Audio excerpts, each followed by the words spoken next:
part of the Earglue Media family of podcasts.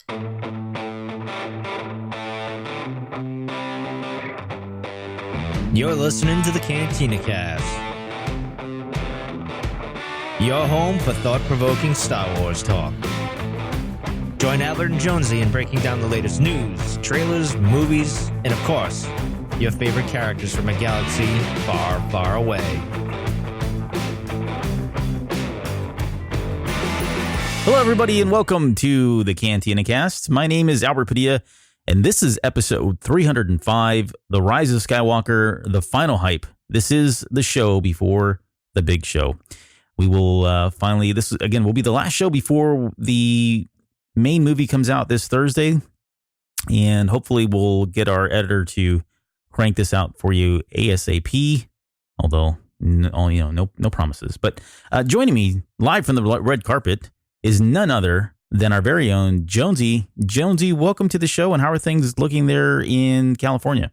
They are looking still very sunny, because I think it's still sunny there. No, it's not. It's like 9:30. Wait, you're not there? Oh, wait. No, wait. Yeah, no. And it's blue carpet, right? Not red carpet, because that's a thing. I don't know, because Rise of Skywalker is bluish. I don't know. Very auspicious start for us here today. I am not at the red carpet, by the way. Oh, I was going to really try to help. I was hoping we could just, lead them on, but yeah, nobody would have believed it. So No, really. How are things going? They're going well, man. Excited for this. Finally getting the movie here this week. Feels like it's been forever. It was never going to get here. And now it's just, man, it's blazing at us at 100 miles an hour. And I keep having to pinch myself that the movie comes out this week in just a few days.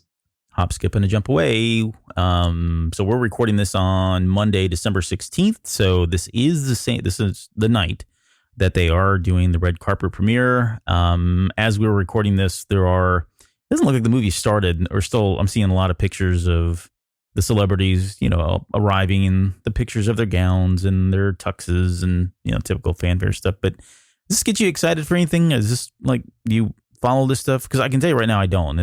I don't really care too much for it, but it doesn't. Yeah, it doesn't really do much for me either.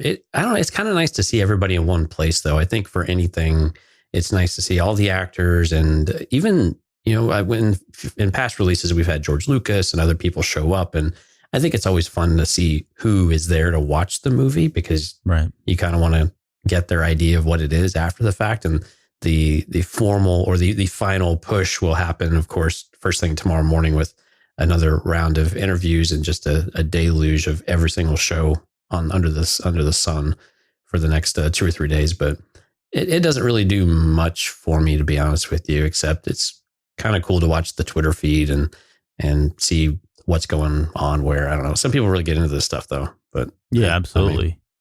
No, they do. And they did release, just kind of speaking of, they did release like I don't know where this came from, but the official invitee list for people that were part of the film, special guests, and then guest directors and filmmakers. Right. And I didn't see George Lucas's name on here. Now, I'm sure that's not a thing at all. I think if he really wanted to go, he goes, and I think it's kind of understood that he will be there. But there were some interesting people on here, like, there's some people you'd expect, like Steven Spielberg and Dave Filoni, right? They had like Spike Lee is one of them. Lawrence Kasdan is on here. Jon Favreau. A pretty solid list. Looks like everybody from all of the current shows, whether it's Resistance, Mandalorian, they're all going to be there as well. So right. The Star Wars family, if you will. Yeah, exactly. A lot of voice actors, which is kind of cool too. So Ahmad Best is on here. Yeah, I mean, you get past folks too. But is Ewan McGregor on there though? I don't remember seeing his name. Don't see his name. I got super excited when I saw Zoe Deschanel there, though. Oh yeah. Yeah. Anyway, so this is it's going on right now. I would like to see if maybe George Lucas does show up, but that seems like he's he's been at every other one so far. So I would imagine he's going to show up to this one as well. I got to be honest, the one thing I do get excited about these is to see what kind of props they bring out. Because usually, I mean, we've seen this in Times Square and I think in California as well. Sometimes they'll have a giant X-Wing or something big that is just, a nice eye catcher. I think some of those are a little bit fun to see. That's about the most excited I get about it, though. Yeah. That's always good. And then I like some of the questions too that they ask them. at this point, we're done, right? We've already asked a ton of stupid questions, us being, I guess, the media. I'm not part of the media, but there's just been so many questions. I mean, the press junket's been hitting pretty hard here the last 2 weeks, so there really isn't anything that has not been asked of them yet, whether it's related to the movie or not. And my question would be, how done are you answering Star Wars related questions? Same questions over and over again. And I can seriously, some of them have just been absolutely ridiculous. I mean, absolutely embarrassing that they've asked some of the cast members these types of things. But, there's always usually one little good nugget here and there from some of these folks. But anyways, so yeah, we're not going to really do any other news than that, simply because we've only got 2 days left, and hopefully you'll be able to, we really want you to be able to kind of listen to the show prior to going into the Rise of Skywalker and, kind of set the mood, set the tone. No pressure. So with that, we're going to roll right into it. And if you were with us on episode 304, we had a chance to kind of break down some of the dark side characters, both the new and the returning characters. And I say dark side, the evil guys, whatever you want to call them, because they're not all force sensitive in any way. And this time we're going to do the lighter side characters, the light side characters, the good guys, and kind of maybe touch on some final predictions and maybe just general predictions here at the very end. But before we get into all of that, let's start with something pretty simple. And I don't want to crunch down 100 numbers here, but I thought it'd be interesting to just kind of get your thoughts on where you think this film's going to land from a box office perspective, because we tend to come back after the movie's been out a few weeks and start talking about, okay, is it up, is it down, relative to predictions and expectations, that kind of thing. But, this is a kind of a unique film in a lot of different ways, and actually many, many ways.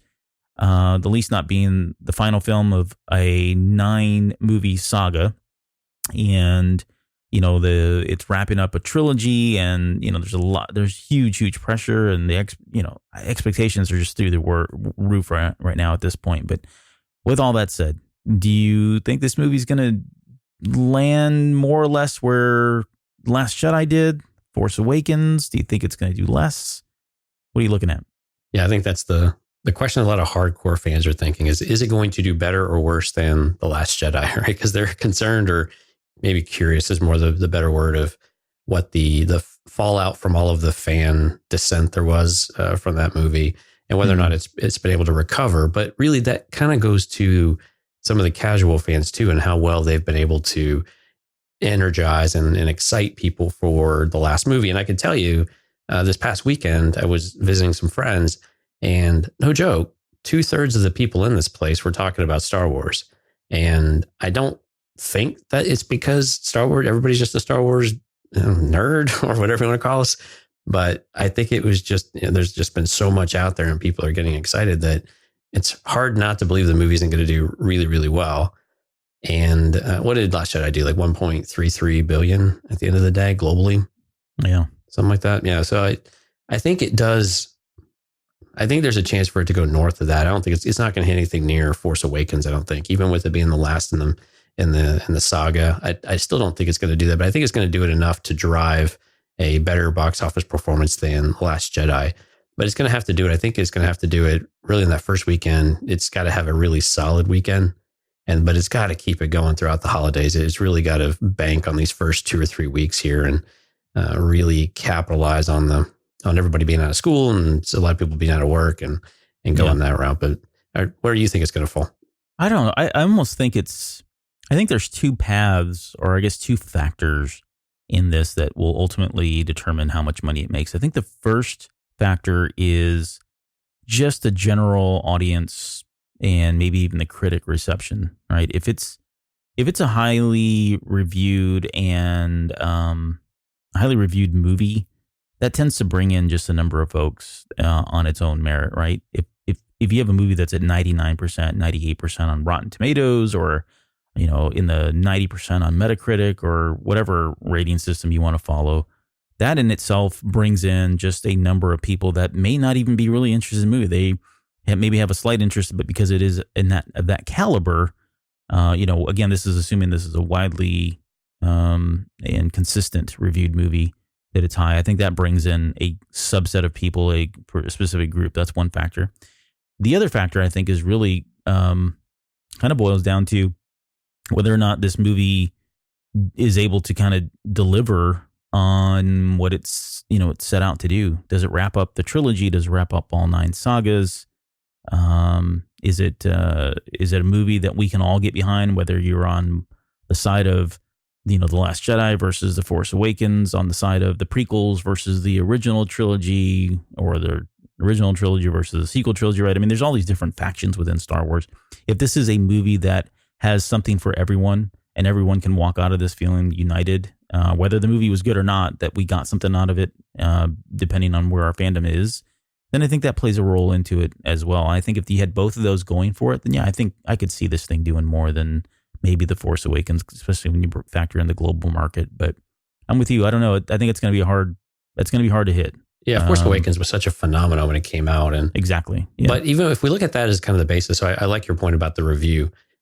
If it's a 7.5 movie out of 10, I think it still achieves, I think in the ballpark about what you were kind of the direction you were headed. It has to be, I think, solid. It doesn't have to be great in order to do really well, but it needs to be really solid. And to your second point, are there going to be 2 or 3 or maybe 4 major points in the movie that are must see, right? You have to see it either for the visual spectacle or it's a key story point, something like that really energizes the base and that they feel like they have to go and continue to see this thing over and over, or go see it for the first time when maybe they didn't think they were interested, but now they're hearing about, these handful of scenes and the way that they did it that really energize even the casual base to go out there and see it if they were on the fence about it. But I don't think you have to have a super high rating or review from the critics or whatever, because we saw Last Jedi had, very high critic reviews early on, and then things kind of got a little wonky. But I think it just has to be solid, because Force Awakens was a bit like that. It was a little over the top, and then it kind of dialed back to something that was just more solid, and people still accepted that and really, really enjoyed it. So so I see your point, but I think it's really hard to get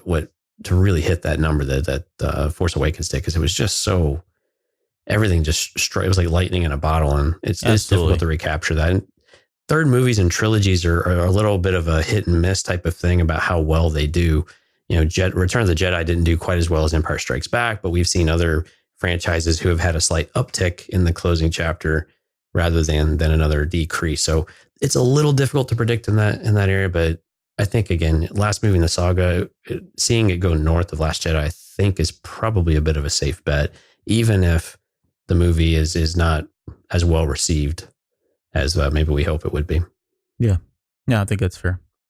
Okay, well, that's all we're going to dwell on. We're not going to, or that's as much as we'll dwell on, at least for now. And we'll come back at some point when we do our, all of the number of shows that we do after a movie release, and kind of just touch base and get an update on where it's going, where it's trending, that sort of thing. So let's roll into characters. And I thought let's start with the new characters, and then I want to touch on some characters that we maybe get some predictions from you on whether or not we think we'll see some of the characters that we've already seen in either the first or second movie. And then we'll finish with the actual returning characters that we know are going to be there, and then talk some predictions there. So for the new characters, and this, we'll start with the easy one. So Dio and Babu Freak. So if you're not familiar with these characters, Dio is the little robot that's got the cone head and the one wheel. And Babu Freak, it looks like he's going to be another baby Yoda. He's super cute looking. Looks like he's about, I don't know, maybe 12 inches tall, if that. And the official, and this is not a spoiler, officially on the StarWars.com website, it says that Babu Freak is, I guess he's like a droid technician of some sort, a creator of droids. And I guess they're paired up in some way, him and Dio. So I'm kind of lumping these two characters together, but do you think they're going to play a significant role, or are they kind of just utility characters for a specific purpose or cause? Well, we've seen Babu Frick in the scenes with C-3PO, right? So we know that there's some sort of correlation and all of that. So he's instrumental into the story, but beyond that general scene, that's probably about it, right? And we get little flavors of Dio from some of the cast of, they're super cute, and he looks up to BB-8, whatever that actually means. I don't know. I think literally he looks up to him. Well, yeah, because he is smaller. Smaller than BB-8. Well done, yeah. Yeah. But yeah, people will probably fall in love with Baba Freak, especially if he's got some unique type of voice to him. And I mean, the look itself, yeah, people are already going bonkers over Baby Yoda. So sorry, I had to slip that in there. But yeah, it's just another one. But if Baby Yoda wasn't around, this guy would probably get a lot more popular. But sorry, Baby Yoda's king. Yeah, I know. What about this Claude character? Because he's one that this is that early on. Yeah, everyone got so excited about looking slug thing that they released early on. I mean, he was all over the place, and like we saw pictures of them. I saw today somebody's already selling like a full size cutout of him, and now the rumor is he may not even have made the final cut. They may have cut out those scenes. I think we saw him in one of the TV spots briefly. Yeah, I think he was riding around in the Falcon at one point with Poe. There we go. There you go. Every week. Every freaking week. Poe and Chewbacca and everybody else in the Falcon. He was sitting in the back there at one point. But I don't know. Again, we're not going to spend a lot of time on this character. But I mean, he looks interesting enough. He looks disgusting enough. But I don't know that we're actually going to see him anymore. Yeah, I mean, these characters that get you from point A to point B, or they segue the story, or they come in and out. I mean, we couldn't have expected a whole lot from some of these characters, and for some of these moments to end up on the cutting room floor, to be rearranged or repositioned, shouldn't be surprising. So seeing this character really early on and then basically evaporate from 95% of all of the content we've seen isn't necessarily surprising. Early, we had this with like Force Awakens too. Remember all the characters that would come out because there was maybe an actor behind it or something like that. And they weren't always important characters, but maybe they had some scenes or something like that. And it's just more, I don't know, getting people interested in something and just getting something out. And Claude always struck me as one of those characters that's going to be a casualty of all of that. And I wasn't super enthusiastic about him anyway, because again, we've got a lot of movie to get through here. And exactly. I don't need a lot of the fluff and the froof and all of that other F words that you have for making fun of things. I really need that type of character in the movie to keep it moving. So if he's there, cool. If not, if he's there, I hope it's minimal anyway, and kind of get out of the way of the story in general. But yeah, I don't expect to see much of this guy. And I don't either. I mean, he's trending to be the next, Constable Zuvio. So good luck to you, buddy. Yeah. So here we go. Let's get into some, I guess, meteor characters. So Jannah, we've spoken about her before. We know she's in the movie. I mean, I guess, what are you expecting from her? Or I guess, you have any predictions around what you hope to see from either her or this relationship that seems to be implied in the TV spots with Finn? Well, she looks like kind of a badass. So I got to be honest. I'm just kind of looking to see what she does. I mean, she's in enough of she's in enough of the promotional material now that she has a prominent role in the movie. We see her with a lot of our main characters. So there's something there. I temper expectations a lot with characters we get introduced to, because, and we're going to see this maybe with Zori Bliss too, how much can you really expect for them to flesh that character out to be meaningful in the story when you've had multiple other movies of building up these other characters. So we have to temper expectations a little bit there, but I think she's been in enough of the promotional material. We know she's in a big chunk of the movie, it looks like, that there has to be something interesting there. And whether it's a Lando connection, or there's something brewing with Finn, or whatever that might be, we'll have to wait and see what that looks like. But I'm excited to see, just because she looks like a cool character. I just want to see what she does and what her part is in the story. What about you? Yeah, no, me too. I liken her to an Enfys Nest type of character. Yeah. She's probably going to play a particular role, a very supportive role. She's a badass as far as, some of the shots and what we've seen so far. I think if that all plays out, then I think that'd be really great. And I think later on I do want to talk about we could talk about some predictions about where we think we may see some of these characters later on, or if we see some of these characters later on, either movies, media, that sort of thing. And she's one of those that I would throw in there, that maybe there's a backstory there or some side story that we get in some format with her, if it turns out that she is a really likable character and a very interesting character like an Enfys Nest. I don't think there's anybody out there right now who, if they announce anything related to Enfys Nest, wouldn't just jump all over it, because it's just that intriguing, and we didn't really get that much of her. And I kind of hope that this is the the same path that we're going to see with Jannah. I just hope they deliver on it, and we're not waiting here, almost 2 years later for something to manifest from that. And with regards to like what. So do we have to do a live or die for her? Yeah, we do need to live or die. I say live. Yeah, I think so. I don't. There's certainly plenty of characters in Star Wars that appear and never come back, but she seems pretty cool, at least visually. So I'm going to guess that she's going to live. In fact, sorry, I forgot to put that on her for her, but I would say Dio, Bubba Freak, and Claude. Claude, they all live. If he survives the editing floor. If he survives the cutting room floor, then yes, I say he lives. So maybe we should transition to a similar type of situation as Zori Bliss, right? So this is she looks like a bounty hunter. She's got she's in a lot of the promotional material. She's in some of the spots. We see her on the planet with whatever's going on with C-3PO with the red eyes and all of that. So is this a character that we think we're going to get a lot, maybe not backstory, but we're going to get some sense of who she is and where she comes from, or is this more of just keeping the story moving in a certain direction? Yeah, I think we were going to get a little bit of background on her. It would be, I think we'd be remiss not to get that from them. But I don't think it's going to play a huge role. I think that there's going to be enough there that it'll be intriguing, and because of her look, because she's in that outfit and it looks very unique. I think it looks great. This is a character that I strongly feel we're going to get something on, and more from a visual than maybe a book, right? So whether that's a TV series or an animated series, or she's a returning character in an animated series. So I just think this is there's a lot of room and potential here for her character to come back visually, because they don't need to, land the look every single time. It can be, even if they went with live action, I mean, there's always that opportunity too, or they do some kind of Cassian Andor type thing where they go back to give us the context and the history on who she is and what got her up to this point and all of that. So I just like the look. I think it'd be a waste if they didn't capitalize on it in some way, in some form down the road. Right. And beyond that, again, there's only enough time, right? There's only 2.5 hours here. And we got a lot of new characters. We got a lot of potential storylines. I just don't think we're going to get too much from her as well. I think we'll get enough to really excite us and make us like her and make us want more. And that's going to be about it.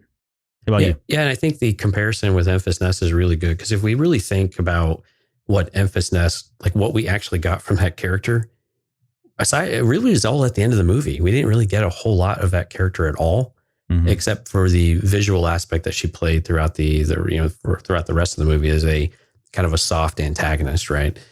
But my expectations are pretty low. I think this is going to be a character that's going to move the story along a little more than get anything rooted in it. I would like to see something though, because I agree with you. The look that they've created for this character, I think a lot of we've talked about the costume and the intricacies of some of the carvings on it seem to have some sort of special meaning, or something there that's interesting to talk about and learn about. But so I hope that's not wasted, right? To where they just kill off the character or it dies in some crazy way.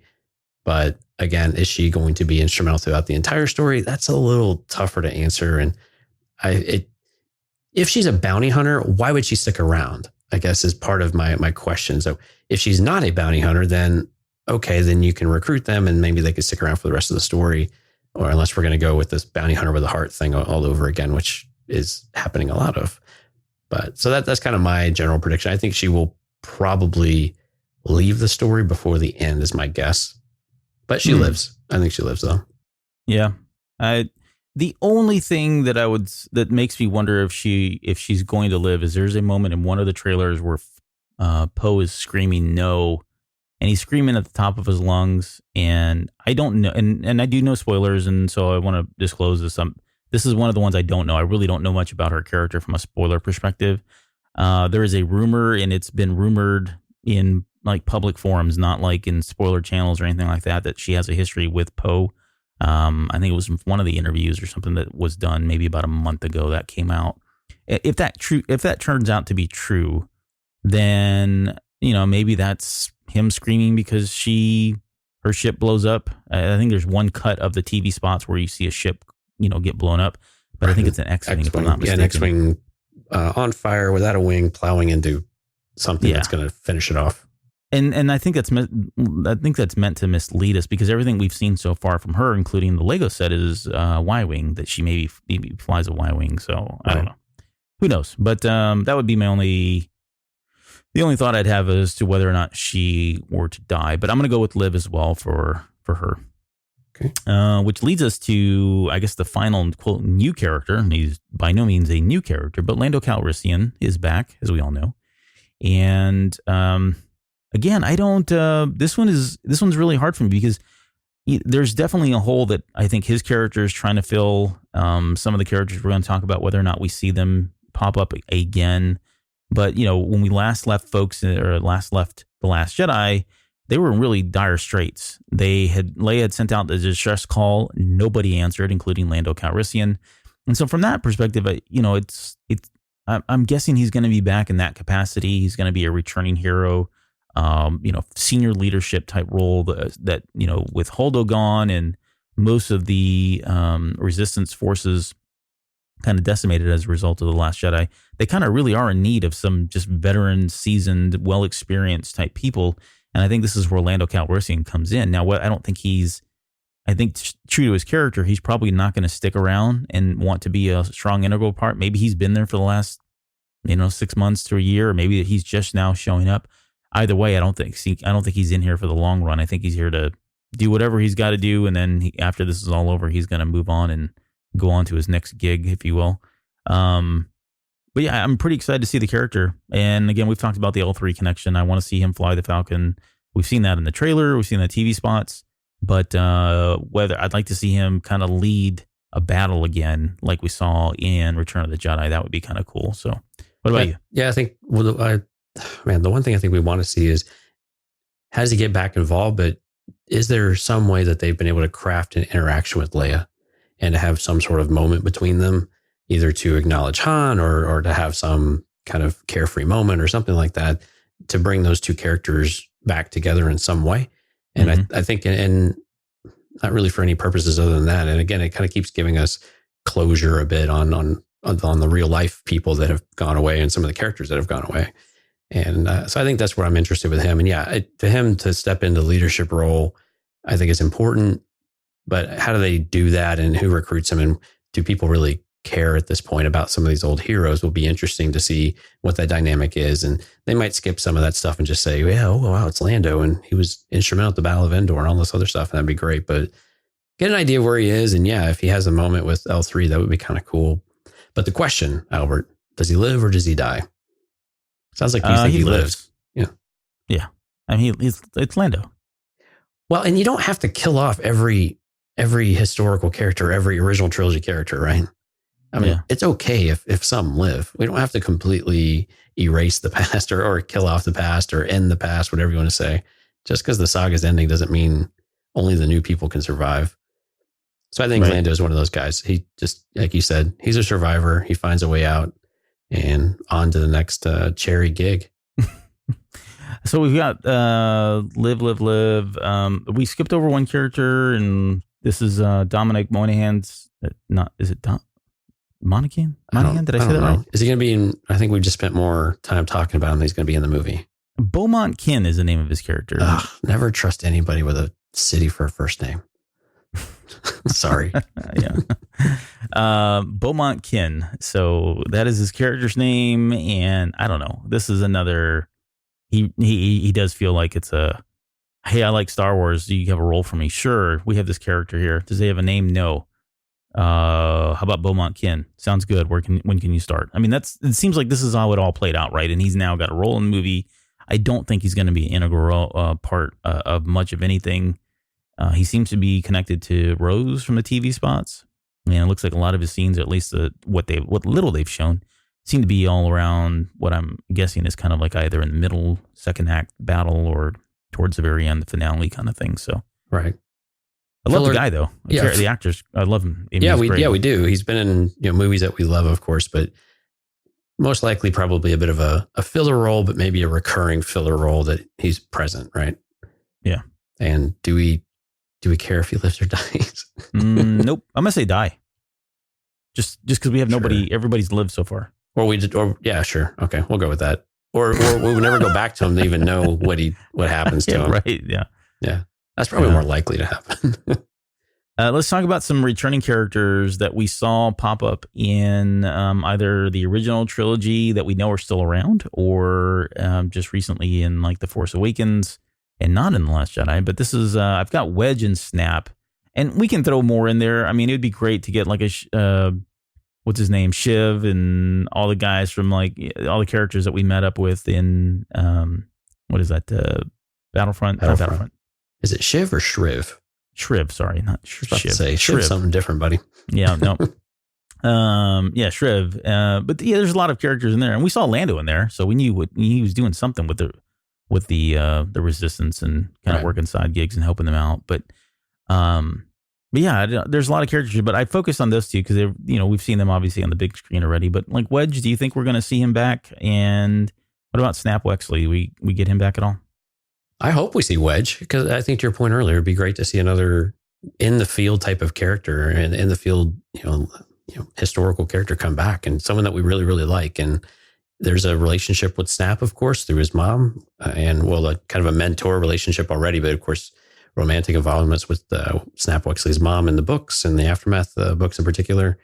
So I think Snap has to. I mean, we know Snap is back, right? Because we know, I can't remember, Greg Grunberg. We know that he's in the movie, right? So we know Snap is back, and I think Wedge is back too. All signs seem to point to that Dennis Lawson is going to reprise the character, at least in a small role. And I think that's fun and exciting. And I think there's a pretty good chance that, both of them survive the movie. I think so too. And I don't even need like scenes with these characters. Like, if we get to the battle, what appears to be some like, massive battle where they've collected anybody and everybody that can just show up to take on Sith troopers and the number of Imperial Star Destroyers that we see kind of, across the sky there in some of those TV spots. If we see him leading, a group, and that's all he does, he just shows up and they're all calling in. And then every one of those call-ins or every other one of those call-ins is like a cameo of somebody like really famous. I think that would be really super exciting. And that's all they can throw in. And I'm going to really steal some of the thunder later on, but like they throw in like a Kaz or, the Syndulla from riding in the Ghost and, all these other characters like Wedge and Snap and all those guys. If they did that, that would be great. If just to have them, like see their face, have them say one word, calling in their call sign, and that's all we got. I'd be okay with that. I think that'd be a great way to not necessarily, do fan service, but, make those people happy like us who tend to follow all of these different characters and, love them and follow them and all that. So, well, here's something else I would like to see that both of these characters would contribute to directly with Poe as well. And then maybe even some of the characters that you point out is Black Squadron. So I want to see Black Squadron be the premier squadron for the Resistance. Mm-hmm. In the Legends material, we had Rogue Squadron, right? And in the original trilogy, we had Rogue Squadron, and it was the elite. It was the best. Wedge and Luke and whoever else.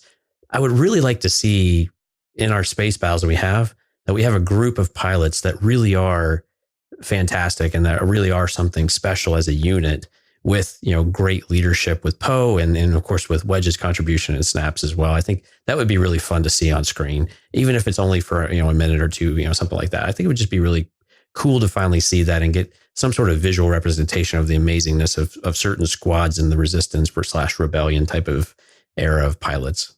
Maybe so while we're doing predictions, what if they called out the Aces, or there was at some point they mentioned the Aces, or we get to see them? Maybe we don't even see their faces. And I'm saying all this, I'm getting excited because, what's his name? The guy that plays Kaz. Chris. Yeah. McPherson, whatever. I'm terrible with names. Yeah. He posted a picture today on Instagram of himself in what looks to be a very elaborate Kaz costume. And there, it obviously sent a lot of people, a lot of women and men swooning first off. But then once you got past that, you started, well, like, why is he doing this? Why is he wearing this? Is he trying to hint at something potentially that he's going to be in the Rise of Skywalker So I don't know. Maybe it would just be neat to your point, if we had a Black Squadron called out, or we had them call upon the Aces, or we even saw the Aces, doing some, just, I don't know, as part of the battle. It'd be a great way to kind of tie all this together. Although we've never done it. They've never tied across the streams, if you will. So it'd be unprecedented, I guess. It'd be cool if they did, though. And I think Kaz is probably the most likely of anybody. I don't expect to hear any of the Aces, but we know the Kaz connection with Poe. We know that he's flown X-Wings before. So at least it seems like a natural connection. So, and he's a cool guy. Yeah. Chris is. God, I can't believe we can't remember his last name. That's terrible. We you follow looked him that up. No. Let's talk about, I got another character on here. So we're getting into the returning characters, and it's not really a character, but I put the Millennium Falcon in here. Gasp. Not a character? I mean, it is. Half our audience just lost their minds on you. I know. Sorry. All right. I just meant it's not a person. It is definitely a character, and we talked about this again. How is it not a person? Droids are people too, Albert. No, they're not. Oh my God. I don't even know you anymore. So to be fair, we did talk about the Millennium Falcon in the Solo Star Wars story as a character, because it does have a personality, and it's notorious. Blow that piece of junk out of the sky. That's still one of my favorite lines from The Last Jedi. But I don't know. Is this? I guess my big question is, who's it going to end up with? Well, who does it go to at the end of the movie? I think the real question is, does it survive? Huh? And man, I hope it survives. I want it to. Who does it go to at the end? I don't think it goes with Lando. Sorry, no. Lando. Yeah, I mean, it's still got to. If Chewie survives, I guess it's got to stay with Chewie, and it's just a matter of who's with Chewie. Is this a Poe and Chewie thing, or is this a Rey and Chewie thing, or is Chewie and his Porg friend? I don't know. Peter the Porg. Peter the Porg, whatever you want to call him. But yeah, I just want the ship to survive. I don't necessarily care where it goes, and I want Chewie to survive too. Spoiler alert, right? And for them to be together, and then whoever is with them, and I don't see Lando necessarily taking the Falcon back, but I kind of think it's going to be Rey and Chewie who ends up with it. That's my guess. Yeah, I'm going to go with I'm going with Lando and Chewie. I think Lando gets the Falcon back. I think he's reunited with L3, and that's kind of even if they don't touch on it or, elaborate or dwell on it in any way, we all know that they're together again, as weird as that may sound. I think Chewie is married to the Falcon as much as Han Solo was, and that's been their ship for so long. But it would be neat to kind of see, and I don't even need to see it. The idea that together they're often doing adventures is a really cool, thing for me. So I think it does live on. I do think it goes with Lando. If it doesn't, then I think the question becomes is if who gets it and are they going to start up a new crew and that kind of thing. And maybe there's characters that we aren't thinking about. Maybe there's new characters that are introduced, and who knows? Maybe it's Charlie from Lost, Dominic Monaghan's character that goes over and joins them. Who knows? Maybe it's Rose. Yeah, let me dial this back to reality. What if they don't answer it at all? What if it's not clear who, quote unquote, ends up with the Falcon? I think that would be. Does it matter? Well, does it bother you? It bothers me. It does. Because it's just one of those things. It's the one question you have to have answered out of this movie. Who's I know, the Falcon? It's the only thing I'm going in for. Exactly. Yeah.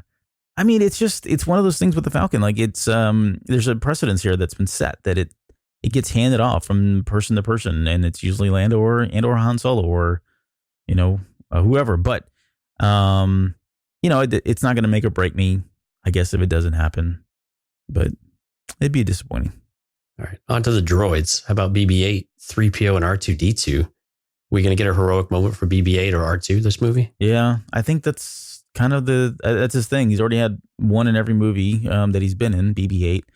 So, excuse me, I think we're in for another variation of a heroic moment for BB-8. As far as C-3PO and BB-8, I think lives on. I mean, he's just kind of the future droid. He's right. R2 of our generation, right? As far as C-3PO and R2-D2, that gets a little tricky because I am still convinced that C-3PO gets his memory wiped in some way for some reason. And I honestly don't know. I don't know. I mean, I don't know what happens. I don't know if he gets reset to a certain period in time. I think we mentioned on either this show or the last one, I would like to see, I think it'd be hilarious if he was reset to like the very beginning or a long time ago and he does not remember what's happened over the course of the last 20, 30, 40 years or whatever it is. I think that would be pretty funny, especially if R2 continues to not be, continues gone as he is. But beyond that, I think he lives on. I think R2-D2 and C-3PO do continue to live, and neither one of is decommissioned. I'm going to chalk C-3PO up as dying only because he's going to get his memory wiped. See, I kind of hope that 3PO gets his memory restored with everything in it, including who his maker was and things like that, that R2's kind of been storing it all along. And he's finally able to replenish it with his pal. And we've seen the TV spot where there's a bit of a moment between C-3PO talking to R2 as his best friend, which I think is really cool to finally see and hear that more overtly than maybe we already feel. I mean, we know that they're important to one another, and I guess they care because droids have feelings, Albert. I don't know if you know this, but droids do have feelings. Makes them people too. I know. Good. Do you know? I don't even know. Anyway, but so yeah, I think they survive. I mean, for 3PO not to make it out alive, he's going to be blown into a bits. And even then, we've seen him survive that too, multiple times. That's right.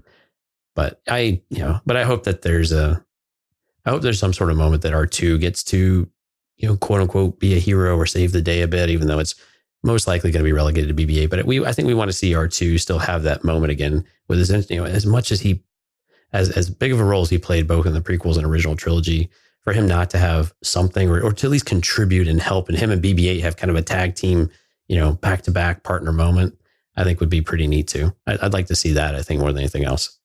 Yeah, I do see, I can't wait to see that. My question, I guess, is in the TV spots, we see Poe flying an X-Wing, and he's got R2 in the back with him. And, we've up until now, it's always been BB-8 belongs to Poe, and, they flew together, and you've got to think that they had kind of that same special relationship that Luke and R2 did. But now that you have somebody like R2, you've got somebody like Poe, it's almost like you're pairing up the best droid, astromech droid that's ever lived in, I guess maybe the best pilot that's ever lived. I'm not going to debate all that right now, but at least from this trilogy, that seems to be the case. But I think you've got two of the best going into an X-Wing pilot, and I'd like to see them just kind of play off each other and work with one another. That would be interesting. But it just leads me to wonder, okay, so where does BB-8 land up, or what does he end up? Does he end up with Rey, which I think is probably the more common thing, even though he does belong to Poe. I think at the end of the day, I think he's got to go with her. Because they started together, right? They started this whole journey together. There's something very sweet and poetic about her having a friend like BB-8 and R2 going with Poe, and that's kind of where they end up. I don't know. I like it the other way around. I'd rather see R2 end up with Rey and BB-8 go back and hang with Poe because they're BFFs for life. I haven't even considered R2 and Rey. Yeah, but I like Poe. I like BB-8 better though. Oh, well, fine. You've drawn your battle lines. All right. I've drawn this. But they all live. Everybody lives. All right. So far. Man, nobody's dying on this side. Nope. Everybody's got to live. Or do they? Here's Rose. Yeah, Let's talk about Rose. Sparse so far, right? Really, yeah, it's been a barren wasteland in terms of what we've seen with footage with her. And I don't know if that's any indication as to where her character ends up, either from a storyline perspective, whether she lives, dies, it's just, there's nothing there. I feel kind of bad, to be honest. It's confusing. Yeah. It's very confusing. Yeah. Especially, and this goes back to that whole stinking disconnectedness stuff that we've talked about many, many times in the show between 7 and 8, and not really having a cohesive end-to-end storyline that everybody was shooting for and all of that. But it feels like there's a character like Rose, that was introduced in The Last Jedi, and we're led to believe that, she's going to have a big future, and she was a huge, big star. And then, of course, with all the backlash that came from it, now we've seen hardly nothing from her in terms of the TV spots. It's really hard to paint a picture where there's going to be anything for her to do other than just be there standing on the sidelines, and that's unfortunate, I think. Well, I'm going to be optimistic then. So I think, okay, yeah. So what I'm hoping to see for Rose is that we do see her somewhat like Finn, right? If they've stepped into more of a leadership type of role, but again, they're still boots on the ground leadership for the most part, and and she assumes some of that. And so we saw with the Dominic's character and some of that, like those are the ones, that's where they take their direction from. That's where they get their inspiration and leadership from. And then she and Finn are taking it from Poe, right? So you get kind of the chain of command coming, and going down the line like that. So I'm hoping that's where we see, that she's got this leadership type of position. She's grown a lot in this last year. All of the things that we saw building in Last Jedi, and then some of the tones that they set for the character have been, somewhat fulfilled, before we get into this movie and we see her really comfortable. And you have some notes in here about, the necklace, and does she get what's driving her? And maybe we get a bit more of that. I think we know the character well enough of what's important to her and where she stands on things, but is it really driving her to really, be something bigger and to drive the behaviors across the entire resistance, or at least for maybe her part of it that she's responsible for? So I'm going to be cautiously optimistic that we at least see some of that, even though we haven't had a big feel for it in a lot of the promotional material. True. We've got to also take into account that we've got a year that's passed since The Last Jedi, right? So it may not be, we may just start the movie with her already in that position that you've talked about. And yeah, I anticipate that would be true. Yeah, exactly. So we just have to assume that's okay. That already happened, and that was her character development, even though we don't get her on screen. I think it would be cruel and unjust, though, if they wrote her off and she died. I don't think there's any chance of that. But yeah, to your point, that's what they did with Luke, right? Luke, right. Was basically just a, hotshot pilot-ish in A New Hope, and all of a sudden we get to Empire, and he's a commander and well respected, and along those lines. And I think Rose will have that kind of same jump. But yeah, I think there's 0% chance that she dies. I don't think they could do that. I don't think they would, but I don't think they could from a fan perspective too, because it would just set the world on fire. Right. And I think rightfully so in some regards. Yeah, no, it would. I mean, there would have to be some really good, compelling story arc in there for her character, right? And there's just not one. Yeah. Yeah, I don't see one. I don't see a path that way, at least not from what we've seen so far or what they've tried to establish with. All right, so we're saying live on her. Okay, let's get into Finn. Yeah. Getting some expectation setting here from some of the interviews, right? That we're going to get a little backstory. Yes. How much do you think we'll actually get? I don't know that we're going to get a whole lot. I think we'll get enough that it will, and I'm not chickening out here. I don't know where to go with it. I think we'll get enough for him to continue his character development, whatever that means. I won't say there's closure, but I still think that this, Star Wars and especially the characters in this trilogy, maybe more than some of the other ones, it seems to be the story of, again, it's not a matter of where you came from. It's a matter of where you're going. It's important to know. And I think that's why I think we're going to get some backstory on her, or on him. I think we're going to get some backstory on Rey, even though, we were told that there was nothing there from, Kylo Ren, The Last Jedi. I just think that's kind of the message here, that, I think it's both. It's both sides. It does not matter where you came from. It matters where you're going. But sometimes it is kind of nice to know. And we as fans want to know. And so I think we get some of that. But I just don't know that we're going to get a whole lot more beyond that. Because, his life he was so young when he was taken by the First Order that there really wasn't a whole lot there. And then once he got to the First Order, I think that would be intriguing. But I think that gets messy. I don't think they have time to sit there and talk about what life was like for Poe growing up as a young child under the command of the First Order and working his way up through the ranks to finally getting into sanitation. It's just not a very compelling storyline there, right? Right. So, yeah, I don't think we're going to get more than that. I think we do find out from whoever his parents are. Maybe we find out who his family. I think it'd be cool if we find out his real name and he chooses to still be called Finn. That would be kind of neat, but not necessary.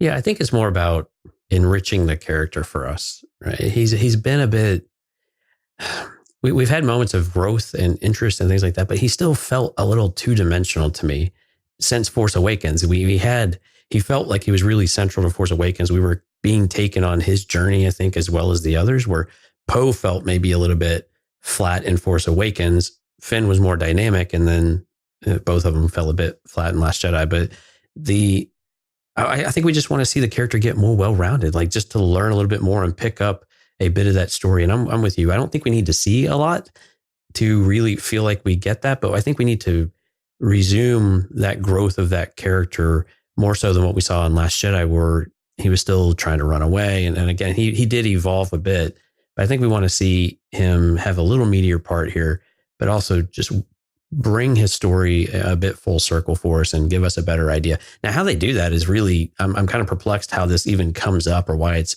for lack of a better word, why it's important to the story rather than just for those reasons that we just talked about. But so I don't know how they're going to execute that, or why it would come up, unless it was just part of some random download into C-3PO or something like that. But yeah, right. But yeah, I mean, but I hope we get something. I mean, just something to make, for us to really feel like we kind of care about him anymore. And I think The Last Jedi, we did have one moment where we're like, holy crap, is he really going to sacrifice himself? Which would have been a really interesting moment that we do not get in Star Wars, but they didn't take it that far. Yeah. Not that I wanted to see him die. Yeah, I think he lives for sure. Do we want to talk about shipping though with him? I don't. This is the part I'm less interested in is who the characters all end up with. To be honest with you, I don't necessarily want a love triangle. I'll say that. Like, so the Rose, the Jannas, the Rays, and single Ray Domingo. I don't know. I don't care about kind of his sleeping arrangements for the most part. Right. But I think at the end of the day, you want the characters to have meaningful relationships, and him and Ray have a meaningful relationship. It seems like him and Rose do. So I'd hate to see some of those things just thrown away with the introduction of a new character without some extra meaning to that. And I don't even see that in a romantic sense, but just some other connection that's important for us to have, rather than just throwing another character with a love interest. That's a pretty shallow story. And I think that would be kind of a cheap move for these characters that really deserve more and deserve better. Yeah, no, I'm with you. I think on that point, it would be, I don't really have a preference if he gets with, Rose versus Ray versus Janna or whoever else, as long as it's driving the character storyline for him in some way, and he's developing, and there's a reason for it. I could care less. It could be a dude. I don't even care. Just develop the character. Give me an interesting storyline there. If it's a dude, it better be Poe. But we know that's can only be Poe if it's a dude. So that's how it's going to happen. Right. Okay, so we're saying he lives, right? I didn't hear you say that, or maybe I did. I think he lives, but what if Poe's no is, seeing something happen to his buddy Finn? Man, that'd be rough. I think it'd be misdirection. Yeah. Right. I mean, I think there's a very good, there's a likelihood that could be it. That could be who he's, freaking out about. But then he pops up, 20 minutes later and somehow he escaped, kind of thing. But I just can't see him dying. I mean, it wouldn't make sense at this point. And I do see him as, again, the future of the Resistance, and rightfully so. You got somebody who came over from the First Order, and it's a good story to tell. So yeah, let him roll with it. So let's move on to Poe. Where do you think we're at with Poe as we get into this movie?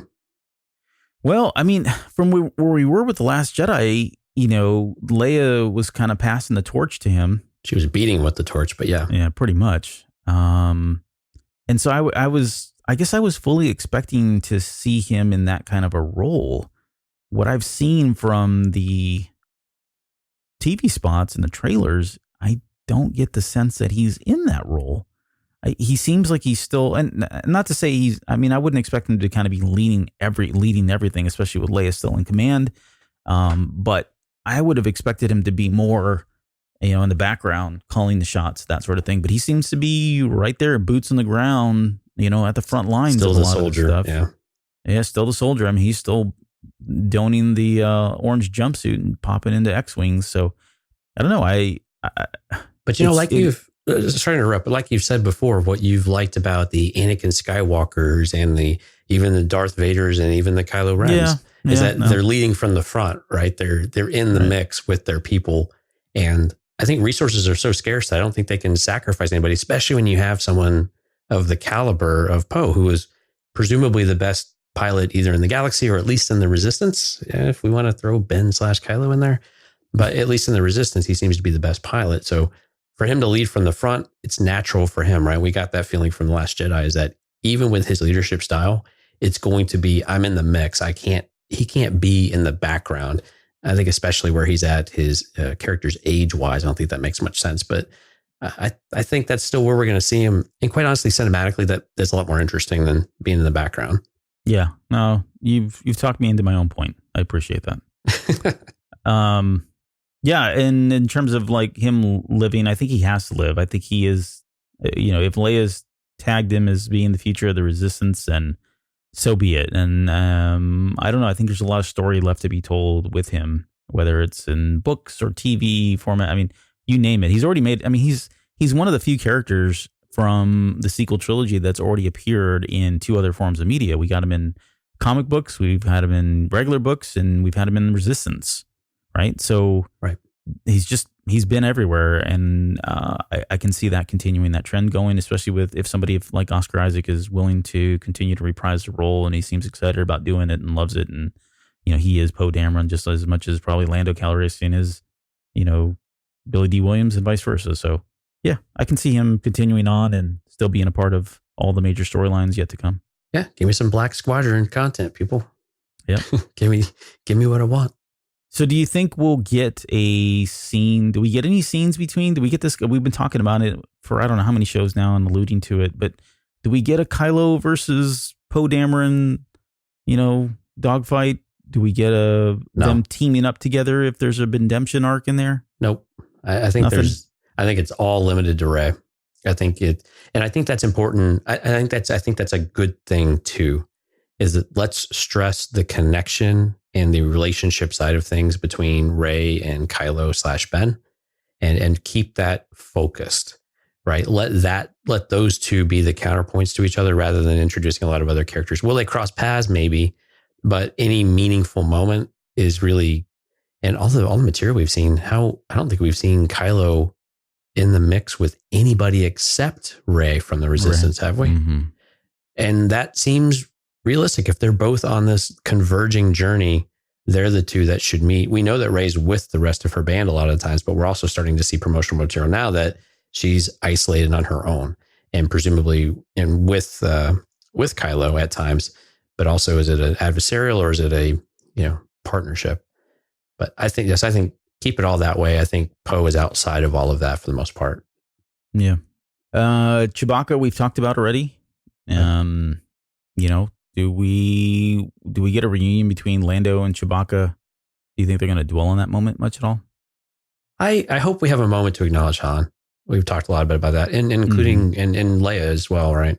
So I hope we get something. We don't need much. I don't think we're going to get much, but something quick, something, just gives us that moment. So yeah, I think we'll get something like that. What about the relationship between him and the Porg? Said Peter the Porg, is he on his shoulder or is he? Because it just seems like they're going to set this up, and that would be fine with me if there was just little bits, gag bits like we had in The Last Jedi with him and the constantly fighting with the Porg and all that. I think that's fine. My kids love that stuff. So he should have been in the new returning characters, Albert. If it was that important to talk about Porgs, Peter the Porg, are the Porgs going to be there? Does he have a family now? Is he a family man? Do all the family members survive? What's his story arc look, or her, whatever? I don't. Do you think, are we going to see a Porg in this damn movie? Yes, we're going to see one. Okay. I think that's a given. All right. Yeah, that's probably true. Darn it, JJ. It'd be cruel if he ate it, if Chewbacca ate it. No, I think he's over that. He's past that. Porgs are friends, not food. Wow. Chewbacca's an interesting character. Does it really? Yeah. Nice. Chewbacca's an interesting character because I don't know. It's a character that I could see them killing him off. I hate to say that. I could too, but he's so lovable. How can you do that to Chewie? Well, ask R.A. Salvatore, because I think he's or who was it that wrote Vector Prime? I think that's right. Yeah. Well, yeah. But no, I think he lives. Yeah, I'm going to go with lives. And I think, again, to go back to what I said earlier, I think he goes on and lives with Lando, and they go on more adventures together somewhere down the road. But beyond that, I don't know. This character is very interesting. We've seen in the teaser trailer pictures, stills, his bandoliers and his bowcaster are laying there in that white room that Kylo Ren's in. And so I think at one point we were talking on this show speculating that maybe he gets captured. And so if that happens, I actually am kind of interested to see him reunited, if you will, with Kylo Ren and how Kylo Ren treats him as a prisoner, whether there's any kind of level of respect, or is he, doesn't treat him with any respect whatsoever. And the reason I say that is because I think it would be intriguing to see him be one way in front of the First Order troops. And then once you've got him in a cell and he's going to ask him questions and everything, he takes the cuffs off, or I don't know. He probably wouldn't take the cuffs off because I think Chewie would probably kill him. But maybe there's a level of respect there, because it's just, that whole relationship is very interesting to me. That relationship between Kylo Ren as a baby, as a boy, and Chewbacca. And he had a name for him. No, that was Wando. He called him Wando as a kid. But anyways, I think that's an interesting idea, though. That's the part of his. Yeah, it's a part of his past, and maybe Kylo saw him as like the family dog, right? But I think what's Kylo, that going to be like? Yeah, with Kylo, he's already got to be changing back into Ben if that's going to work. Because I mean, hell, he stabbed Han and Chewie shot him. So there's some irreparable damage to this relationship, right? Yeah. So I mean, some of it is you have to have. Kylo has to be changing and evolving into something else for that to play out in some way similar to what you've described. Because I didn't thought about that. I think that would be interesting if we got to see that there was some moment where you see a break, or the cracks start to widen a bit, maybe for Ben to show, for Ben to resurface out of the cocoon of Kylo Ren. Gosh, we're going to get philosophical here, but something like that I think would be interesting to see of just one of those moments, and then maybe, shut it down, because, we can't have these moments go too far. Right. Right. All right. So, Chewie, don't die on me, Chewie. Don't die, Chewie. All right, let's get into the heavy hitters. We'll start with Luke. Luke Skywalker, first off, is he back? Yes. And how much do you think we're going to get him? I have in here as Ben Kenobi in Return of the Jedi, meaning I think he's going to be in the movie. I don't think we're going to see him much at all. I probably tend to agree with that. We're going to have some mentorship moments, I think. We talked a little bit about this in the last show. That feels weird to write and to say. How so? But that's where we are. I just mean like it's Luke Skywalker. It was the same way when The Force Awakens came out, right? He wasn't in it, but all of the last 30 seconds of the movie. And for some, that wasn't enough. And then obviously with The Last Jedi, he was in it, but, not the way a lot of people expected or wanted. And so that left a lot of people high and dry. And I just don't think at this point that he's going to have a really serviceable kind of role. I think he's there to part words of wisdom and chime in here and there when he can. But I would like to see a moment from Return of the Jedi, a similar moment that we had in Return of the Jedi, where Luke is about to run off and, Kenobi sits him down on the log and starts talking about, hey, this is your sister. And I'm not saying that particular thing, but maybe there's something there where he talks about her parents, right? The parallels between him finally disclosing some personal information to Rey, much like Kenobi did to him with his sister, and then obviously with his father. But that would be kind of a cool parallel. Yeah. And with Skywalker as well, I'd like to hear something similar, a quote about, if you're going to go fight the Emperor, I can't go with you, kind of thing. You're going to have to go do that on your own. Again, paralleling what happened in Empire Strikes Back.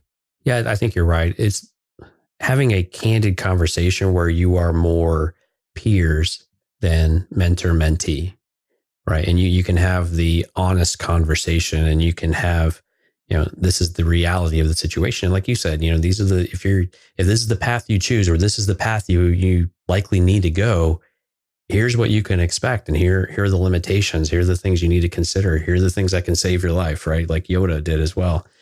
So I think those are I agree with you. I would like to see that type of conversation between Luke and Rey. And again, that's not a huge scene. It was only a few minutes, I think, in Jedi, right? Mm-hmm. And again, do we, is there some, I think we keep holding out hope that there's some epic moment that Luke can still help with, right? I mean, we keep revisiting the idea of the whole Chosen One thing. Well, I know we're going to talk about it here in a minute, but, do these things resurface? Do they have a way of pulling it all together? And, Luke is such a important character to a lot of us for the last 40 plus years that we still hold out hope that there's some moment that's really going to make us reignite our love, or maybe validate our continued love for Luke Skywalker, where he's at in his, quote unquote life right now. So maybe that's where I'll land is there something that's going to help us revalidate our love for Luke Skywalker? And I'm hoping so. I'm hoping we do get something that feels really special. Yeah, I think it would. I don't know. That one's tough because I think we had that moment in The Last Jedi, whether you liked it or not. I think that's what they were going for. This is the final call for this heroic person that, was legendary at that point, and he went out with a bang. And I think that's just it. I think from this point on, it's really about Rey, and I don't know that we're going to get him doing a whole lot, specifically or uniquely to help Rey or to kind of kill evil or Palpatine or anything else. I really think it's just going to be auxiliary advice, mentorship, and that might be it. So yeah, I mean, in the little monologue that we got in the very first trailer, I mean, definitely supports your perspective on that one of, it's all you now. This is your fight. Mm-hmm. We're out. Yeah, peace. Right. Yeah. 1,000 generations live in you now. Yep. So sorry, kid, you're on your own. Yep. Yeah. What about Leia, right? Yeah. So, and we've not spoken much about the CGI aspects of all this and how they're going to work into it. Although, I think we did touch on it a little bit. Last episode. A little bit. I don't think she's going to be in the movie much at all. I'll stick with what I think I said last time. There's only so much footage they can throw in there, and that they could have possibly recorded and are able to use, even if it's 2 or 3 minutes, 5 minutes. It's still a pretty good amount of time, right? All things considered, in a 2.5 hour movie, and how much screen time everybody has. I think we're going to get a lot of footage from her that's stand-ins and back shots where you can't really tell it's her. I've already seen some video out there of the footage, the raw footage that they had recorded from The Force Awakens that they repurposed for The Rise of Skywalker, and it's amazing what they've done. I mean, they just changed everything. It's just her head, essentially, that they've kept the same. But the outfit's different. The background's now different. She's, using the same, it looks like she's voicing the same words of dialogue. So it sounds like they've figured out a way to repurpose the actual dialogue itself. So we're not going to get like CG lips or anything like that. So it's just amazing what they've done with her. But I think the big question for me is, at the end of this movie, does she live? Does she die? And how would you, and just even beyond that, like what kind of exit do you want from her? Man, or from her character? That's so tough, considering they can't have any kind of ending already pre-done for this character, right? So that's really tough to do that. But real quick, JJ has always been saying that they've captured the performance of Carrie Fisher and that she's in the movie. So I think when you hear some of the things that Albert's talking about, of they've replaced, maybe just the head is the same. Some of these things sound very weird to hear and say out loud. Right. But you get the point, right? Of you can't, in order to make this fit in the movie, you have to do something. But we want to capture the essence of the character. We want to capture the performance of the actor so that it's still a genuine performance and a genuine part of the movie, right? And I'm hoping that we're pretty forgiving with some of that, especially if it looks, a little strange or something looks a little out of place here and there, but anyway, I just wanted to kind of throw that out there, man. But what kind of ending? I don't know. I mean, if they're going to, I've been on record as saying, I hope that she lives on in some way. And they're not giving us any clues as to what happens, because JJ talks out of both sides of his mouth on this one, that it doesn't, it's not befitting of her character to let her die off screen, but letting her live on kind of doesn't feel right either. So, okay, well, which one is it, buddy? You got to sit somewhere, right? Unless you just drop the character, which doesn't seem likely to happen. So I think, unfortunately, I think she dies, becomes one with the Force, whatever you want to call it. And I think it's one of these things of, do you have a Luke Skywalker type of moment for Leia from Last Jedi for Leia in kind of that effect, where she's somehow gets involved or does some sort of inspirational moment or something like that to help the characters, either with Rey or maybe even with Ben, right? And to see something where she can make a true impact on the story. But, how does she die? I don't know. I hope it's not of a broken heart. All right. Sorry, had to slip that in there. That was terrible. And I was like, yeah, you're right. No, you're not right. You didn't see that coming, did you? I didn't see it coming. No. So what about you? How would you want an ending befitting of this character? Yeah, I don't want to answer that question. I don't know, because it's hard. It's really hard. Yeah, you're right. It's very difficult. Just trying to wrap your head around how they would even do that. And, does she go out, unceremoniously in some way? And that seems doesn't feel right. Yeah. It doesn't feel right. So here's, so in one of the trailers, there's a moment in there where you see Rey and you hear a voice saying, "The Force will be with you always." Right. So if she does die off and they don't show it and it's just implied, maybe that's Poe screaming. I don't know. That came to me right now. Maybe that's maybe hear Poe screaming no or whatever. Maybe that would be very fitting. Yeah, that would be very fitting. Right. So she goes out that way and they don't show it. Okay. If they do that, but then, yeah, to your point, she comes back as a Force ghost, or what we saw in that trailer is really what's about to happen or transpire, and that she's still there, then I think that's okay. I think that's fitting. We don't need we know that she is transcended and she's living on and she's with her brother and her dad and whatever else in Force heaven. That seems fine to me. That's all I would expect. And they wouldn't have to worry about, I just don't think she's going to live. Let me get back to the original question. I don't think she's going to live. It's how they do it. How she does go out, and ultimately how she still is able to contribute to Rey's journey or the defeat of Palpatine or whatever the evil is here in this movie. I think that's really the picture, or I guess what we're going for. Yeah, saving her son, right? Yeah, exactly. Oh, yeah. Don't even start it. I think I said that from even back when we were talking about The Last Jedi and whether or not Ben Solo could be redeemed. And I think I always said if there was anyone, his soft spot was always with his mom, right? And I speak from my own personal experience, both in my life and my son's life, is that's just a very special relationship that exists between a mother and a son. And I always felt like if there was any path to redemption, it was through Leia in some way. I'm starting to feel like it's more towards Rey, that his path to redemption is through Rey because just her unbiding compassion for anyone and everyone, and her ability to always see the good in people. But nonetheless, I think all of this really contributes to a redemption arc for him. It's not just Leia, it's not just Rey.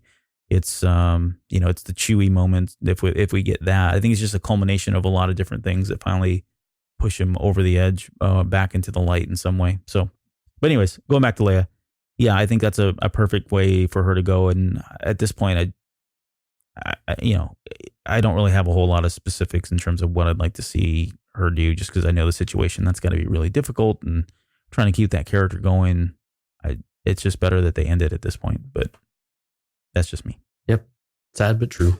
Sad but true. All right. Finally, as far as the characters goes, we're going to end with Rey. And I got something just selfishly here. I've always wanted to see Rey fly an X-Wing. We had it in the art of, I think it was The Last Jedi, or was it The Force Awakens? No, Force Awakens. Yeah. Force Awakens. There was some art in there where she was flying around in an X-Wing with her lightsaber sticking out, and she was scraping the underbellies of Star Destroyers and taking them down that way. And that seems really far-fetched, but nonetheless, she had that helmet on in The Force Awakens, and it'd be cool to see her not put necessarily that helmet on, but just see her put a helmet on and see that same look again, all over again, and be that a foreshadowing moment that we had in The Force Awakens, that was something to come. But I don't know. From what I've seen so far, I don't know that we're going to get the opportunity to see her fly an X-wing. She's got to get around somehow, right? Yeah. Well, I mean, she's getting towed around by the Millennium Falcon. Either she's piloting it or that's true. Yeah, someone's taking her around in it. It'd be cool, but yeah, I'm sorry, Albert. I'm going to go 0% chance. Yep. Thanks, dude. You're welcome. All right. So more meatier than the question of her parents and her lineage. Yeah.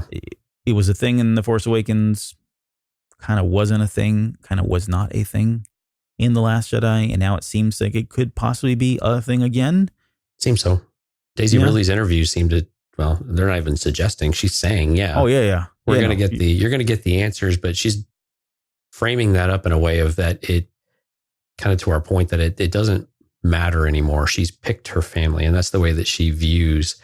I think all the characters really in the sequel trilogy is that they've all picked who their families are, regardless of where they come from. And to your point, right, it's more about where you're going and the relationships you're forming as a result of all of your experiences. And I think, so will it minimize the importance of the parents? I think it's going to. We'll learn about it, but then we will probably dwell on it a little bit and then be ready to move on. That's what I'm hoping, right? Let's answer the question, but then let's go ahead and move on. Right. We don't need it. Yeah, we don't need to dwell on it. It's just, well, hold on. I'll save that thought when we talk about her lineage and who her family is as going forward. It's just so poignant that how little we care about that today versus what we did, after Force Awakens and even leading up to Last Jedi. We just don't. We kind of don't care anymore. At least some of us. Yeah, I mean, it's part of growing. we had a you got to go through the phases of a loss, right? Of a death, and at some point you just get to acceptance and you're ready to just move on. It's not important anymore. It was, and there's a part of you it still is, but does it really play a big part in the role of all this going forward? Realistically, nah, not really. Yeah, it doesn't change who she is or what she's doing, right? No, it shouldn't. And if it does, then if there is something that's really monumental, then okay, then you have a decision point possibly, of something kind of like Luke did, right? Luke had a choice to make. So is Rey going to have some choice based on this knowledge that she acquires? I don't know, maybe. New lightsaber. We've speculated about this forever, but do you think we're going to see any chance we'll see her with a new lightsaber? Yeah, you talk about characters like the Falcon, Luke's lightsaber, Anakin's lightsaber kind of has a, similar place in our hearts and mindset, right? And I like the idea that she's repaired it because that's very much her, right? The scavenger, the junkyard, and making do with the parts you have in order to make something work. But I like the idea of at some point in this movie or that we get something that she has crafted herself. But where does it fit in the story? I don't know. It's more of, we know that she's got Luke's. There's a question about whether or not Leia had a lightsaber. So I could see where she would just acquire again, but is that an acquisition or is that her actually doing something to, create something of her own rather than continuing with the hand-me-downs or the rebuilding of things that have been given to her. And I would love to see her construct something new, but I just don't know where that would fit in the story. So I'm going to go with no to a Rey constructed lightsaber, but possibly inheriting another lightsaber if the Leia thing is, if Leia has a lightsaber for some reason. Yeah, I would like to see her with a new lightsaber that she's constructed. I don't think we get the moment of her constructing it by any means. We won't see that.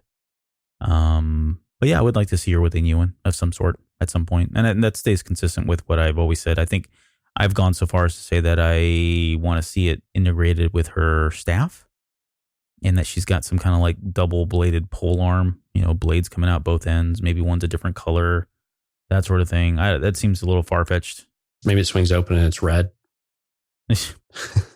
No, I don't. Oh, okay. Well. That's not happening. But yeah, I would like to see a new lightsaber from her. In what I'm envisioning is probably way too much for what they're going to do on screen. So I think they're going to keep it simple. But right, I guess we'll see. The whole building of a lightsaber is a really monumental task. So I don't know that we'll see that on screen, unfortunately. All right. I have Reylo and the redemption, and we've kind of touched on this already. And where I was going is what I mentioned earlier, where I think Ben's path, if he does go down the redemption arc. Had you asked me about this in The Force Awakens, I would have said Mom. If you asked me about this midway through The Last Jedi, I'd say Mom. But there is a turning point there when we had like the hand sex scene, and then obviously at the very end when I think he was very sincere when he was talking to her about wanting to, although, well, the relationship I think is very sincere. I think from Kylo Ren's perspective, I think he is one way with her and an entirely different way with everybody else in the entire galaxy. And so maybe with the exception of his mother. But I think if there's a path through redemption, I think it is either through his mom, it's through Rey, it's most likely through Rey. And so I think we're going to be set up with a story that's going to have Rey playing an integral part in, again, just her unbiting compassion and, again, the ability to just see the good in anyone and everyone and trust in them. And I think that's something that Kylo Ren or Ben Solo has really never had, and hasn't had it in a very long time, that somebody believed in the good in him. And so, yeah, I think we're going to see that relationship there. Now, whether or not they get together and there's more than just platonic versus romantic, not to touch on what we touched on in 304 and probably 303, but I don't even really care at this point. I think there's a relationship there. I think you have to acknowledge that. And however that turns out, I don't really have a preference one way or the other, so long as it drives the redemption arc, because I am kind of in favor of seeing that at some point. Right. I'm with you on the Reylo aspect of it.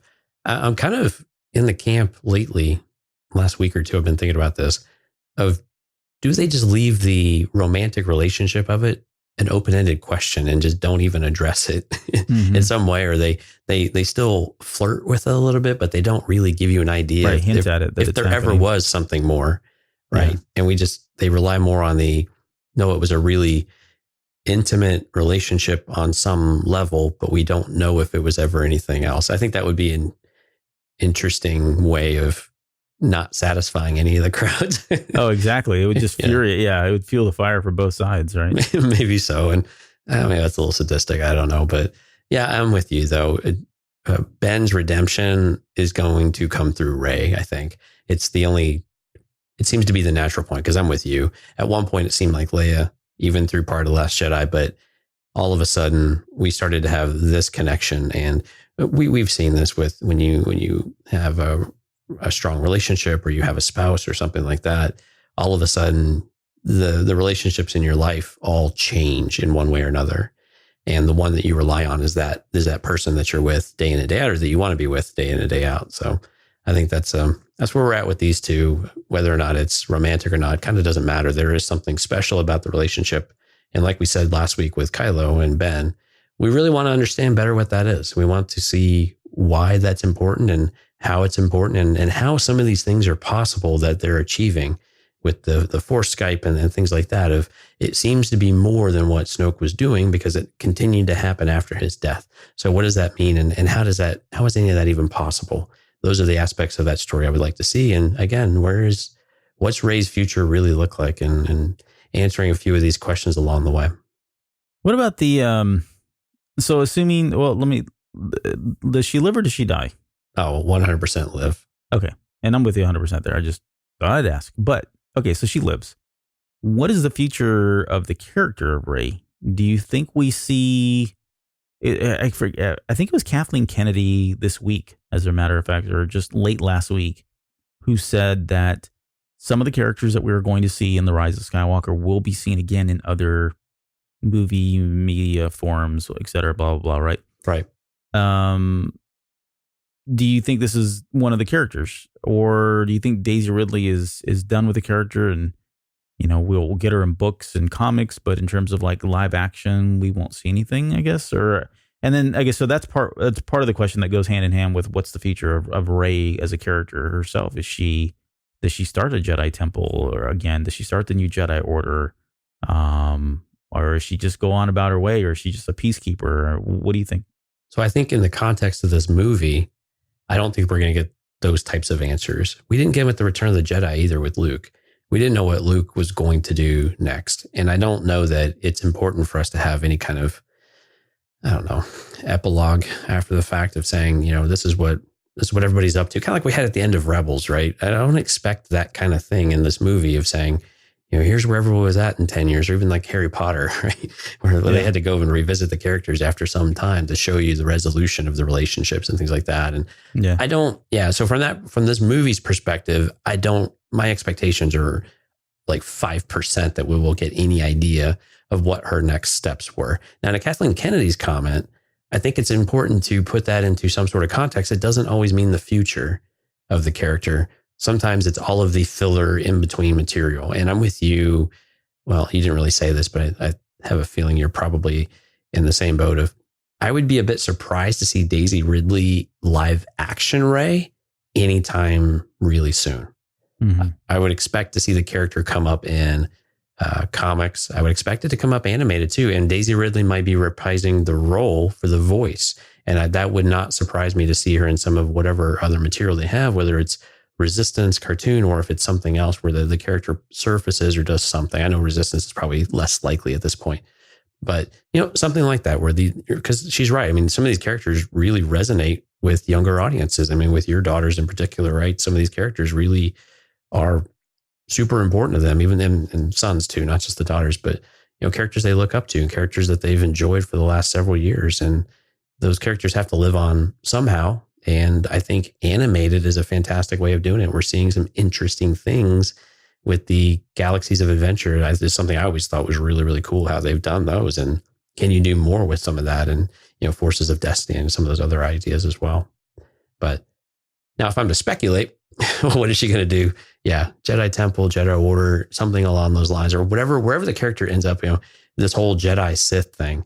If that continues, then yeah, you have some sort of order or something like that she's going to rekindle, because that's what Jedi do. They kind of rebuild, much like the Sith do in their own way. Yeah, I don't think we see an epilogue per se. That's fast forward like 5-10 years. I don't think we get anything like that.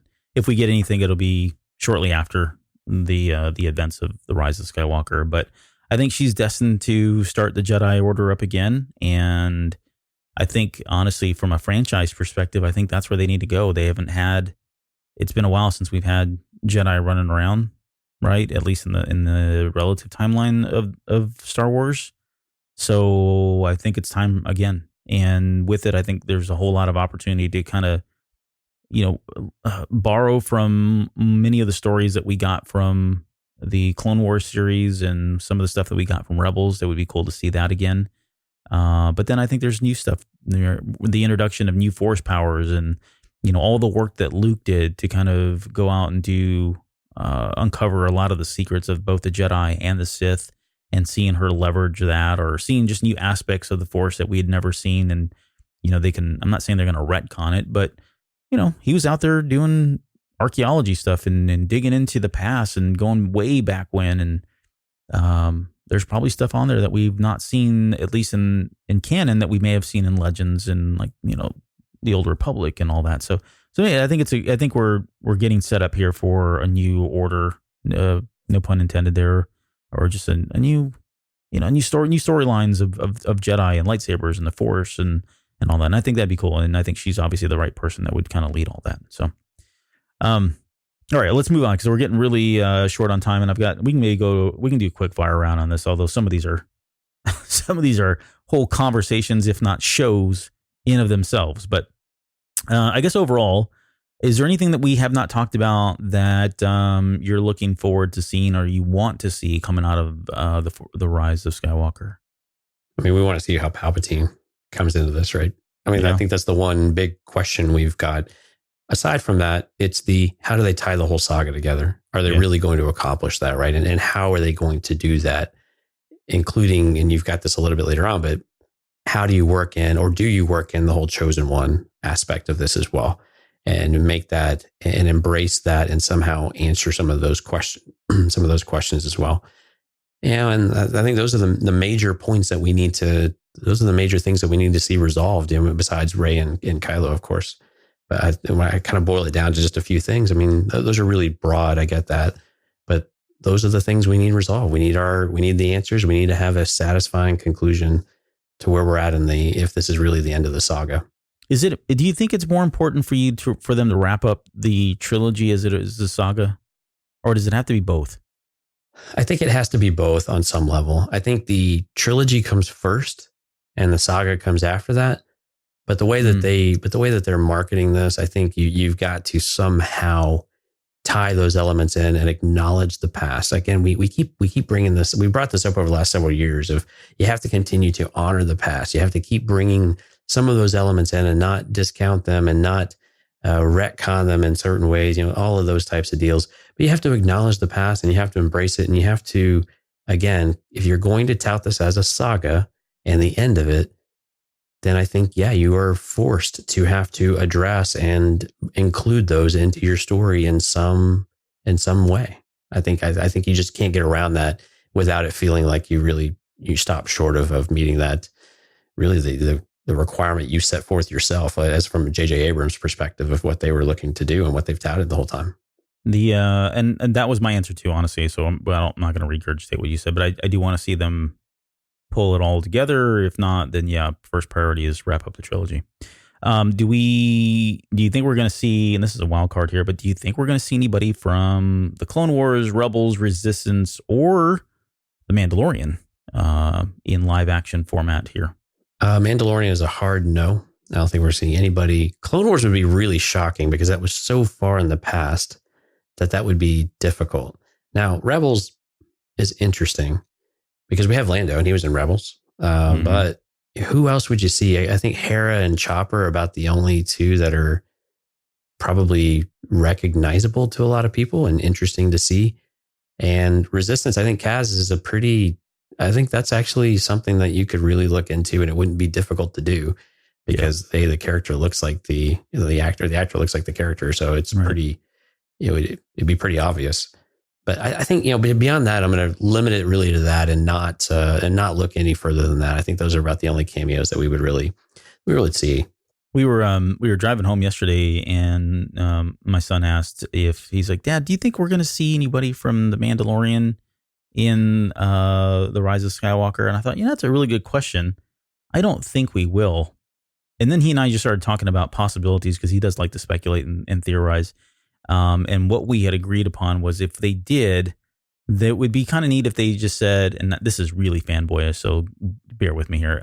It would be one of these scenes where they're like, okay, who can we get help with to fight off all of these Imperial Star Destroyers? And they're coming. What do we need to do? And so they start going through the list of people or factions that are available, and they make some weird reference or some slight reference of, well, we could ask the Mandalorians, but no, then they allude to the fact that now the Mandalorian, as we know him in the TV show, is now pulled all of them together, and Mandalore is now once again strong and united and all of that, but they are still very much isolationist, and they don't really kind of like to meddle in the affairs of the whole galaxy kind of thing. It would be neat to see something like that, but I'm with you. At the end of the day, I don't think they're going to do it. I think it'd be a great tie-in. We've got an episode coming up Wednesday night. They moved the episode 7 of The Mandalorian to Wednesday night to premiere prior to obviously the release of The Rise of Skywalker. And there's been some speculation as to whether or not that was done because of they're just trying to ride the wave of anticipation and knowing that people are probably not going to be as interested on Friday night to watch that show because they're going to be out watching The Rise of Skywalker, or is it because there is some tie-in that there's going to be a character or some storyline or some reference, even maybe an Easter egg that we see in The Mandalorian that we will revisit in some way or form in The Rise of Skywalker. Do you buy into any of that? No. All right. I think it's purely from no one will be there to watch it on Friday. So let's release it on Wednesday and again, get people thinking about Star Wars, get people energized for Star Wars. I view it more like that. It's difficult to see how that show would tie in. I'm with you. I like what you and your son were talking about is, do they make a passing comment or something that ties back to that in a very loose way? I kind of like that idea the more I think about it now, but you just can't bring them too far along that because it starts to discount what you're able to do in the show. And you start to read a bit too much in. So you have to keep it somewhat nebulous, right? Yeah. I think from that perspective, I think that makes more sense, but it's an interesting concept though, of, that the Mandalorians are in a different place and it piques your interest a bit more for your other content that's now tangentially connected. I think that's a pretty neat idea. I like that. What about Force Ghosts? Do we see any of them in this movie? And if so, who do you think do we see? Yeah, I think we have to see Luke, right? I think we'll get more than a voice. I think we'll actually see him on screen. Yes, I do too. Yeah, that's about the only one I'm going to go out and like actually say, because so no Yoda, no Anakin, Leia, Obi-Wan. That's tough. I mean, if Leia dies, then yeah, her, like, what I would expect her to be on screen as a Force Ghost as well. Now, would I like to see Yoda again? Yes. Would I like to see Anakin? Yeah, I think so. I think especially if you start tying in with the Chosen One thing, I think that's important in some regard, especially if you want to stress the Skywalker lineage and the Skywalker family as a whole. I think it's important to see them all in one place. And I think that would be pretty interesting. What would be more interesting about that is that Anakin would look younger than Luke or Leia. So, but hey, first time they've all been in the same room together. Congratulations. Right. So it's I guess at least on screen. I'm trying to think. Well, anyway, in the old EU, you had some different times. But anyway, yeah. So I think that would be. Those are the ones I'd like to see some of the other characters, but I'm not expecting that. Like Obi-Wan Kenobi, it'd be great to see Ewan show up. But again, that's a lot of Force Ghosts, a lot of Force spirits. Sorry. Yeah, absolutely. If they did show up that way, it'd have to be like some scene where they all came together and took down Palpatine as a collective whole, which it seems too cartoonish. It seems very anime-ish for it to happen, but it does. And does it take away from your primary characters? Absolutely. Yeah, good point. It does. I think it completely robs Rey and Ben, I guess, if there's a redemption arc there from what they've gone through. Right, because they can't just be there for moral support, right? Yeah, right, exactly. We expect too much now because Yoda has shown us that there's a bridge between the physical and the ethereal type of worlds. There are critics that say that if Ben does go down a redemption arc, that somehow this pulls from the Chosen One prophecy or flies in the face of all of that Anakin sacrificed and died for. Do you buy into that? And do you think they're going to even touch on the Chosen One prophecy? I don't see how you avoid somehow connecting to the Chosen One prophecy. I really don't know how. I could see them completely ignore it, right? But I think if you were really to tell if you were to look at this from a saga perspective, it's really difficult to see how you avoid this because you almost have to address it. Mm-hmm. And I think some of it, though, now comes to Rey.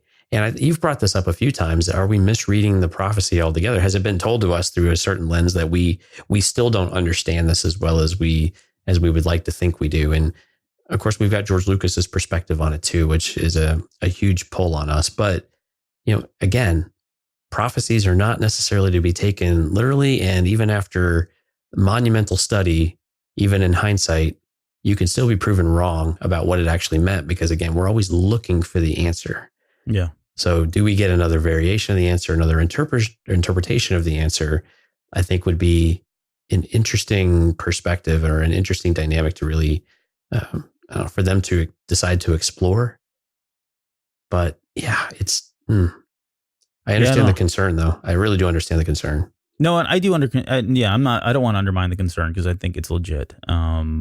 But that said, and for anybody that's new to the show listening, and we picked up a lot of new listeners, especially with the Rise of Skywalker about to come out. But, my theory is that, I do believe that Anakin fulfilled the prophecy and it's over.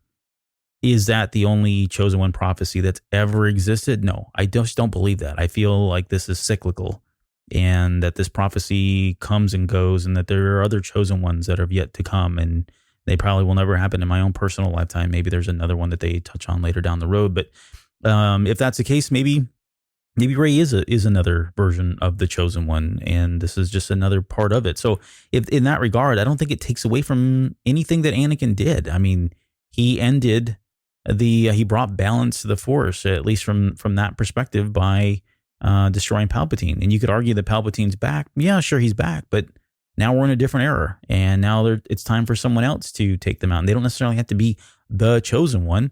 It could be a totally different prophecy that's written somewhere that we've never heard before that talks about Rey and, I don't know, going through and taking out the evil or whatever the case is. I just think that's a very viable possibility. So I don't think it robs it of it, but I can see where the concern comes from. So, no, and you're absolutely right. Life went on. Life continued on, and we were going to get conflict at some point. Right. We knew that the scales would tip one way or another at some point and will continue. It's an ebb and flow. It's going to happen. Exactly. That's Star Wars. Well, it's life. I mean, we have rise and fall of empires, right? And they take very long times. And I'm using empire very lightly. I'm actually thinking more in the historical sense for us. Our own personal history. Yeah. Right. Yeah. I mean, so we see this throughout history all the time. So it's never resolved. It's just temporarily satiated almost. Mm-hmm. All right. Well, I think we're probably out of time. Let's just end it as, do you have anything else? Any hot takes, any tinfoil hat predictions, stuff that we've not talked about, discussed yet? No, not really. I think we're at the point now we need to see this thing. We need to just rip the Band-Aid off. Let's see what we got. I think, again, we talked a little bit about, we want some really impactful moments for Leia, I think, is one thing I've started to dwell on a little bit more of how they're going to handle this character and really resolve her ending, I think. And how does that come to play? And I would really like to see that resolve in a satisfactory type of way, as well as just see, again, we need this thing to come together somehow, some way. Let's hopefully move past the disconnectedness conversations that we've had, and we fill in enough of the blanks to where it feels like this was a complete story arc with these 3 movies in particular. And we've honored and addressed the past of what's come before it. And it feels like a complete story, whether we like it or not, beside the point. But did they attempt, and did they on some level, were they able to achieve that? So I know that's not a prediction or anything, but that's what I'm hoping for the most out of this movie in particular. Yeah. Well, I don't know that a lot of pew pew. Yeah. Yeah. Pew pews. So, all right. Well, we're going to end the show there. With this again, this is, you won't see or hear from us again until Friday when we come back to, I think that's when we're going to record anyways. Hopefully we'll get it out that Friday as well. So Jonesy and I will both be obviously seeing the movie, on Thursday. And I've got one slight correction. I completely overlooked this. You asked me if I was going to see the movie with anybody. I am going to see the movie. The first showing I'm going to see with Imperial Moonwalker from our Discord channel, who also is over at the Film Appraisers. He's a fellow Austinite, and we got together months ago, right when tickets went on sale, and decided we were going to go together, and I bought 2 tickets. So I will see the first showing with Imperial Moonwalker. So I'm looking forward to that. So apologies to you, Josh. And then after that, I've got another showing that night. I've got one on Friday, and then one on Saturday, and one on Sunday, and a couple others. But anyways, we'll get together. I think Friday morning is what we talked about. Record that show, try to get out to you Friday, and that'll be a raw reaction show. But yeah, hit us up on Twitter, social media, Facebook, wherever you want to do it. Call the hotline if you'd like. If you're leaving the movie theater and you want to leave us a kind of your own, personal review, or just, hot take, or how you're feeling, emotions, that sort of thing, I'd love to hear it. It's always intriguing what people walk out of the theater feeling like that first showing, and how sometimes that can change, both good, bad, or not really at all, with subsequent viewings of the movie. So we are interested to hear all that. So please feel free to share all that. And of course, you can come on Discord. We'll have a special channel set up for that, for everybody to kind of start, laying out your grievances, or creating your support groups, or relishing in the moments and in the victories and all of that. So we'll have all that set up for you guys as well. All right. I guess that's it. I'm ready to watch this movie. If you are, we got anything else before we go? You know what? We're just going to do it the right way. May the force be with you, Albert, and everyone out there. And also with you. Okay. Always. Always. All right, guys. We'll see you on the flip side. Take care.